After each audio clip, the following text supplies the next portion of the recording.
What is up, guys? It's the Sound Alchemist, and today we're back to answer your questions with my co-host Gershwan. in For the Greater. Yeah. I messed that up, but you guys know the spiel, the deal, Fang. yeah. This is a video series where we answer the questions left by you, the viewer. If you have a question for us, comment down below. Put question in front of your question because we get to those questions first. That is what... Oh, Docile Creature did. I didn't notice that it was Docile Creature's question. He asks, what does an Astarte need to successfully become a Primaris? So there are various Primaris gene seeds. I think it's either 3 or 4. But those are implanted into you. Now, if you're already a Space Marine and you're going to become a Primaris Marine, there's a whole process. Check out our 40 facts on how to become a Primaris Marine, and it shows what's his name? The Ultramarines dude, Calgar. It shows the process that Calgar has to go through. Mm-hmm. The success rate is really, really low. I think there's like a 25% success rate or like a 17% success rate. But you'll never know because it seems like every character is becoming a Primaris left and right. Yeah, I want to have a named character that dies as he becomes a Primaris. That'd be like the most lackluster way of dying.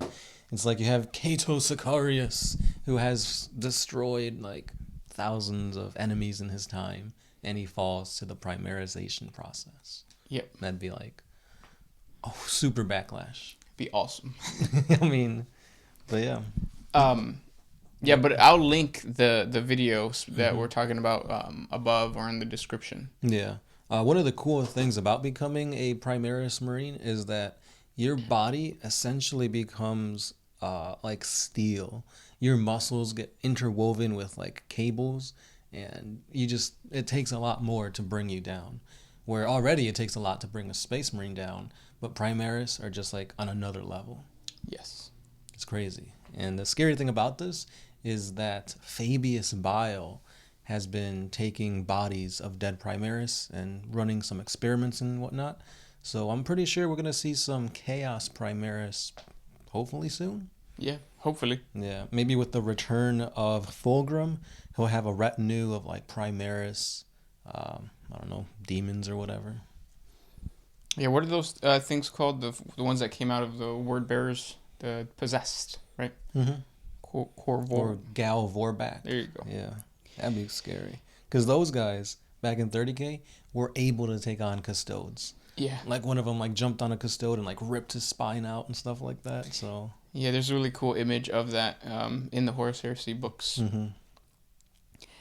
Next question. This one is by Ozart. It's a suggestion, but I'm going to give it a little twist to make it a question.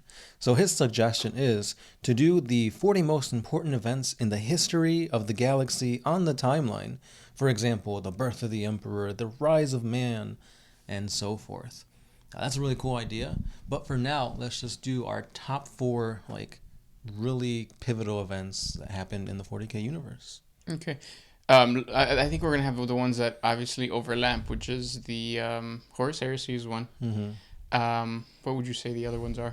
Well, I think the starting one would have to be the War in Heaven, because that kind of pushed the narrative. It drove out the ruling empires in a way, because the old ones are gone, the Necrons fell asleep, and that's what led to the Eldar, Orcs, and everything to basically rise and thrive. Yeah.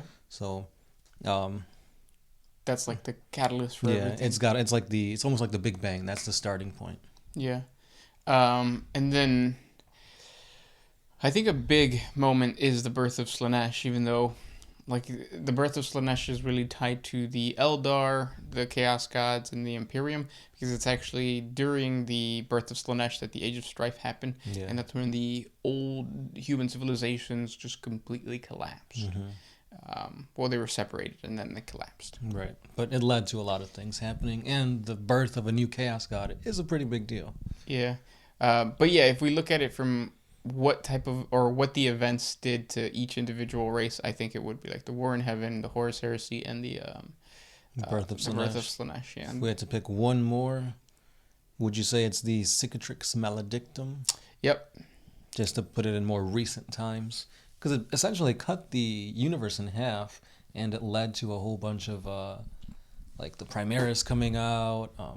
Different interspecies are now like communicating one another, interacting with one another, and the psychic awakening is tied to that too. So Yeah. a lot of big things. The thing I don't like about that whole Great Rift is that it just seems like it would make chaos overpowered, but it's not the case. Right. It should have been. But Yeah. What does that say though? What does that say about like what chaos truly is? It just seems kind of weak. the whole thing about chaos that I never understood is that like they're trying to gain numbers to kill essentially, because that's what chaos be doing. But it's like if you kill all life, you're hurting yourself. So it's like the stronger you become, the more you're gonna like go out there and convert to chaos or kill, which leaves less souls and sentience to believe in chaos, which then weakens you. So it's a weird rotation that they got going on. Yeah. But good question, Ozart. Next question comes from Guillermo Melendez. He asks, "Hola muchachos." Hola. So he asked something in Spanish. We're gonna read it in Spanish and then we'll translate. He says, ¿Hay algún compendio de capítulos so successor chapters para adoptar o no copiar ideas y expandar en la historia de esto? What is he saying? So is he saying, is there a successor chapter that you can adapt and make your own instead of using the set templates for other successors? Okay. I think so. I think within the codex, there is that option of being a successor chapter. And what is the buff, though? I don't know what the buff is. You get to pick 2 traits, I believe, and have that as your own. So, for example, if you're going to be really chargy, you might want to pick like something akin to the Space Wolves or the Blood Angels that give you that kind of benefit. But if you also wanted to focus on Bolters, then maybe use that Imperial Fist trait.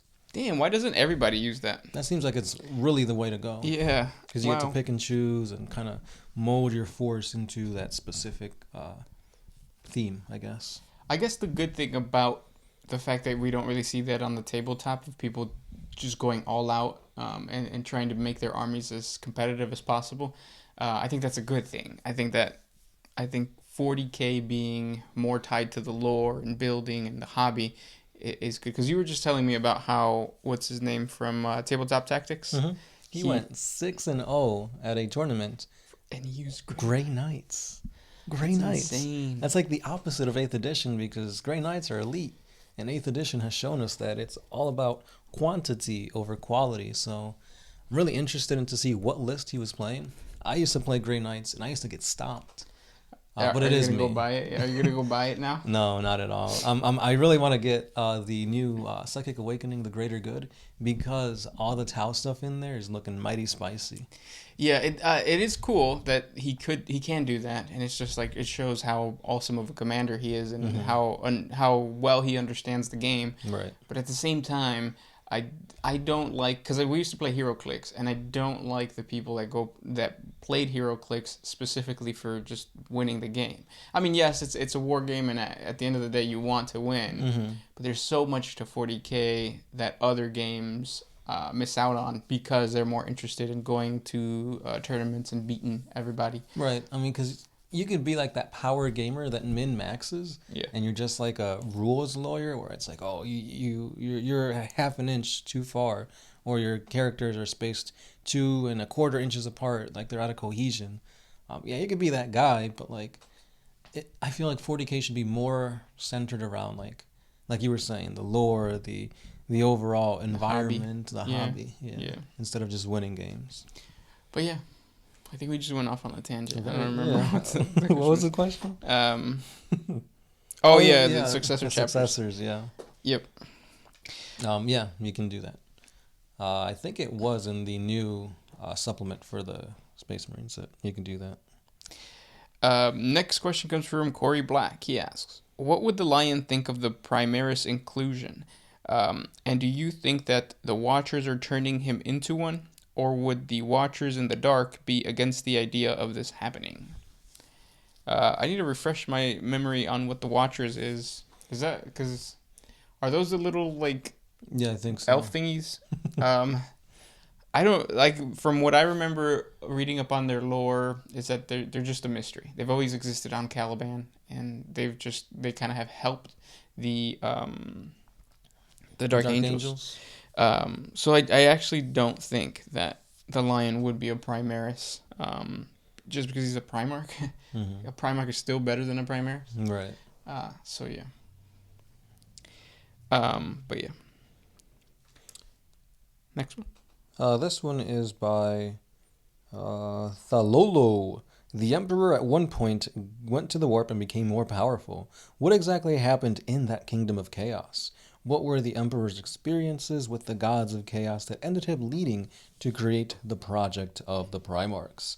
Saludos desde Argentina. Muy bueno el canal y sigan así. Thank you. Gracias. I think you asked the same question before, right? Yeah. And unfortunately, I still haven't done the research. I don't really know exactly. Because I feel like there was a deal struck between the Emperor and the Chaos Gods. Because the Emperor obviously knew about him, but he knew not to mention it to his Primarchs, which is like, why would you do that? I think it's tied. I think there's like it's specifically vague for a reason, and I think it's tied to the idea that the Emperor had a long game, and he knew that he would have to lose out and to show weakness. Yeah, especially Zinch. But yeah, I haven't really done the research too much. Yeah, it'd be crazy if the Emperor was working alongside the Chaos Gods, like you were saying in the long game. He was like, "Yeah, I'll create these Primarchs. I'll put the front that humanity will be protected by these warriors. You get half, I get half, and the trade-off would be that obviously Chaos would be bolstered, but maybe the trade-off is that Chaos is going to get stronger, but the Emperor would become a Chaos God." Or a god, at least. Yeah, because like you have to put yourself in the shoes of the Emperor. If the Emperor found, or if you found out that there are like these superpowers out in the universe, and then the first question is like, well, how do they become superpowers? And then I think that gets connected to the whole idea, or I think he understood that those chaos gods were created by emotions and all that kind of stuff. Beliefs. And he probably learned that he himself could elevate to that power and finally counter the chaos gods by becoming a god of order. So maybe like the whole worship was his end game. Yeah. Somehow, like he wanted to show, he didn't want to show his cards and say, yes, I am trying to become a god. So that's why he did the whole imperial truth, and he was making it seem as if though he's trying to kill off the chaos beliefs or no, the religious beliefs of humanity. But at the end of the day, he kind of knew that like, no, the end game is for me to become a god, and the only way to do that is for people to worship me. Yeah. Theories. Then we have a cool comment from Mike TV.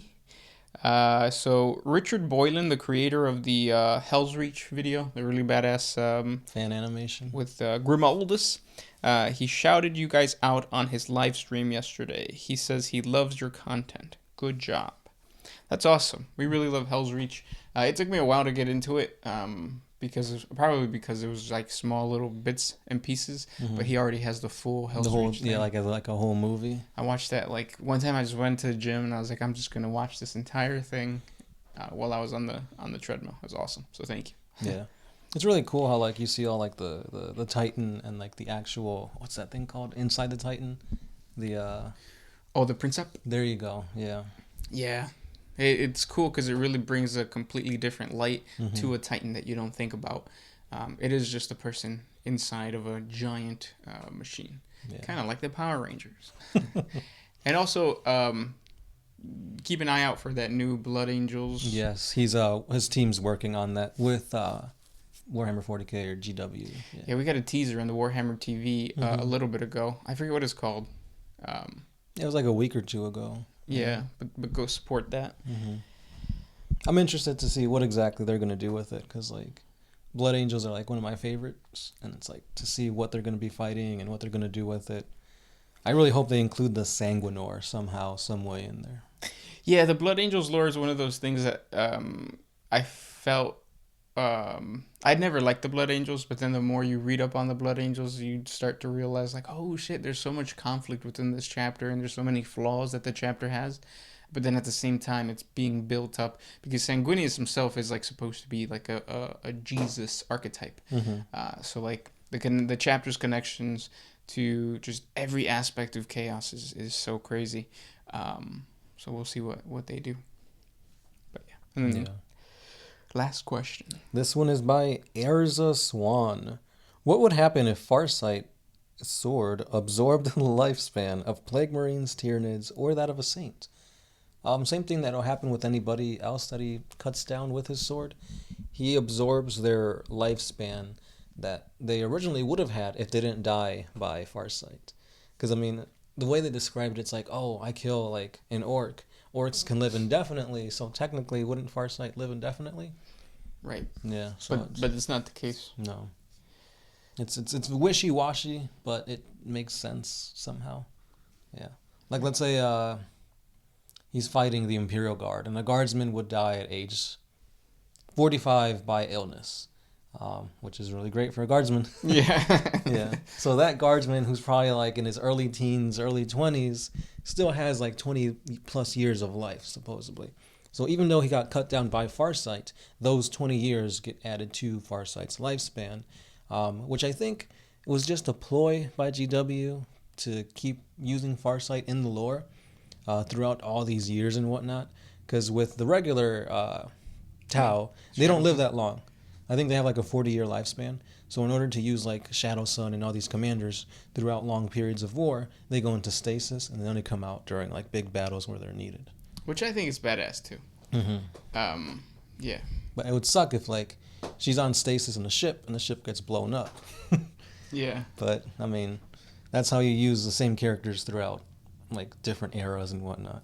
Come to think of it, like, because now I'm thinking of like Commissar Yarrick, because the new Thraka model's coming out, and Commissar Yarrick is like connected to that lore. So I wonder what they're gonna do, because how long has it been since Armageddon? Right. I feel like Commissar Yarrick must be old. Yeah.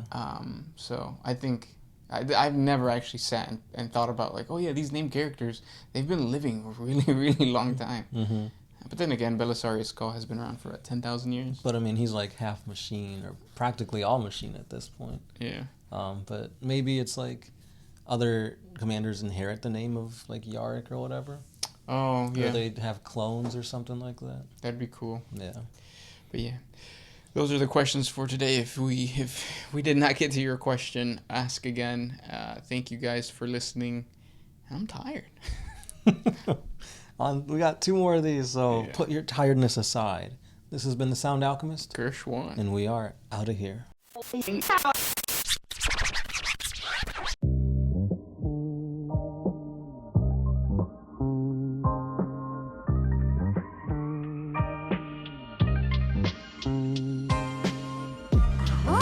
used to put my freedom first in any situation. I knew I never had that much to lose.